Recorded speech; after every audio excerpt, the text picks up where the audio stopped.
The Leuprolide injections were my last-ditch effort for easing my endometriosis, but it didn't help. In fact, it caused issues with my bones despite taking the required precautions. Here's my story. Firstly, a very important disclaimer. We all react differently to the various drugs out there, and this experience is no different.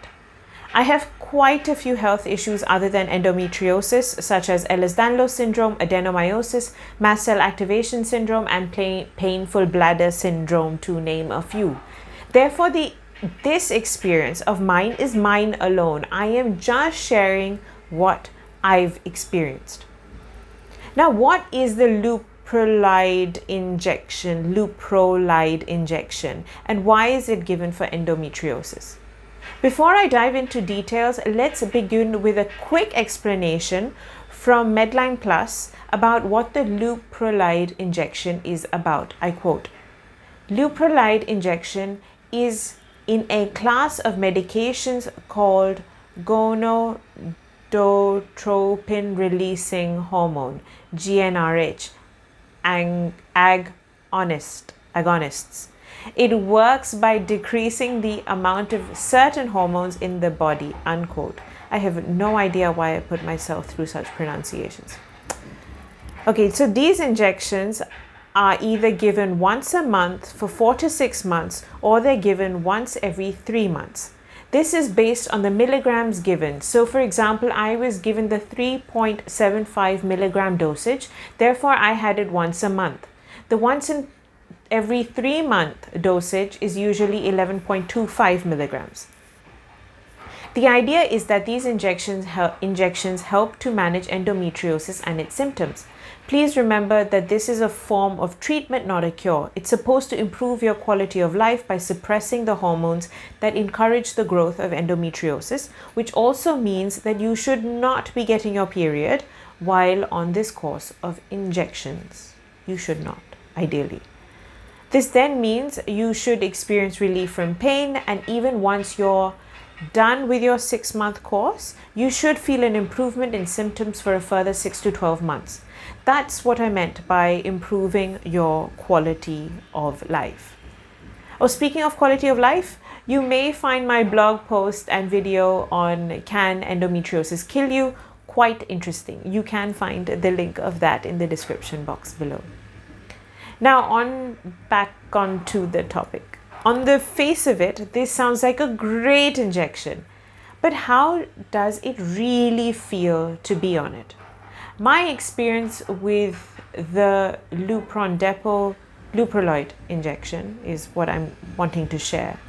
So I was at a stage where I was moving towards no pain-free days from endometriosis, and my gynecologist, who was not an endometriosis specialist, advised these injections, and I felt that was the only way to get some relief, as all other options were done with apart from the excision surgery. Now, please always seek the opinion of an endo specialist. They're not looking to push you into having children and run their IVF businesses. Harsh but true, that's how it is. So I was advised the Leuprolide 3.75 milligram dosage for 6 months, but I couldn't take it beyond 3 months. Before I get into details of why, here's what the actual injecting experience is like, if you wish to know. Lupron depot is a subcutaneous injection. A small area of my stomach was disinfected and the injection was administered in that area. I felt a sudden burn and had an overall warm feeling. I'm not sure if everyone experiences that though, but that's how I felt. For the next 24 hours, I needed to rest. I didn't feel like I had the best energy, and the injection area felt sore and very warm to touch.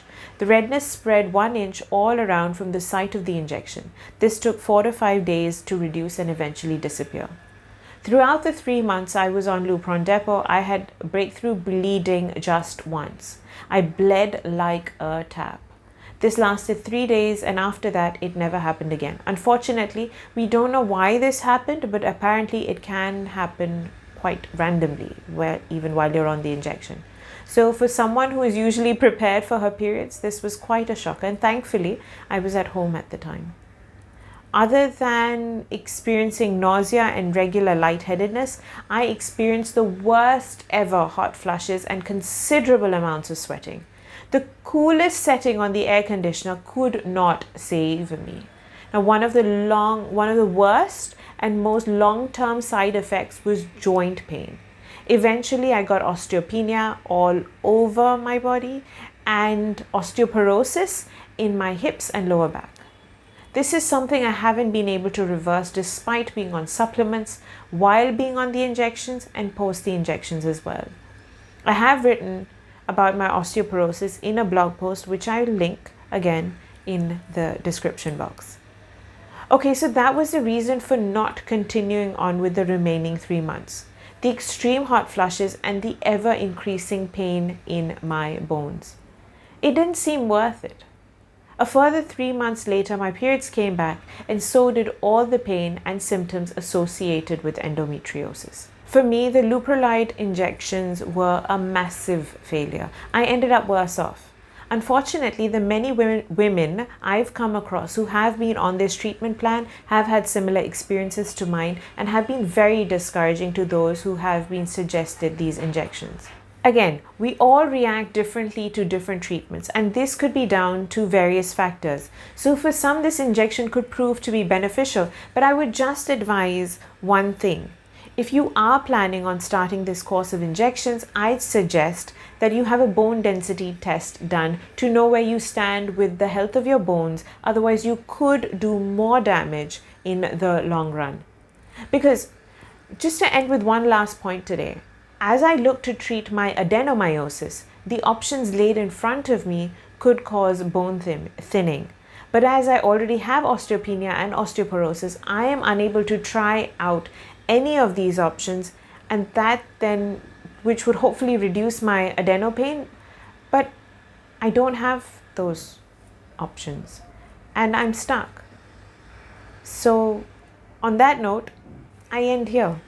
If you'd like to share your experiences with Leuprolide injections or have any questions, then please feel free to drop in your comment below. Also, please do like, share, and subscribe. And a great time to exit because my voice is starting to feel funny.